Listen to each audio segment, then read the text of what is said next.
नमस्कार दोस्तों। बिहार चुनाव 2025 के नतीजे अब हमारे सामने आ चुके हैं, जिसमें हम ये चीजें देख रहे हैं कि साफ-साफ एनडीए की सरकार हमें बनती हुई दिख गई है।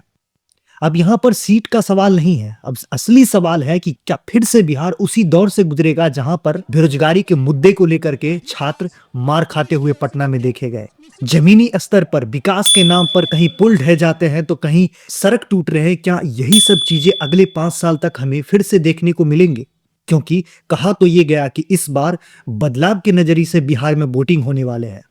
लेकिन दृश्य और परिदृश्य जो अभी हमें सिनेरियो देखने को मिल रही है, उससे बस उम्मीद तो इतना ही लगता है कि एक बार फिर से जनता को शायद ठग लिया गया। आखिरी मेरा संदेश बस इतना ही होगा कि देखिए, मुझे किसी भी कोई भी पार्टी जीते, कोई भी सरकार बनाए, मुझे उससे दिक्कत नहीं है।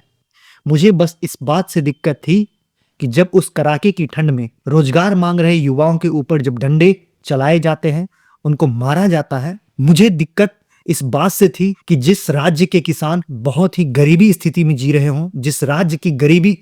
का जो स्तर है वो सबसे निचले पायदान पर हो, और उस राज्य में फिर से वही सिनेरियो दोहराया जाए, तो तैयार रहिए अगले 5 साल तक के लिए आप अपने उन्हीं झूठे वादे, उन्हीं झूठे प्रॉमिस के साथ जीते रहिए अगले 5 साल तक।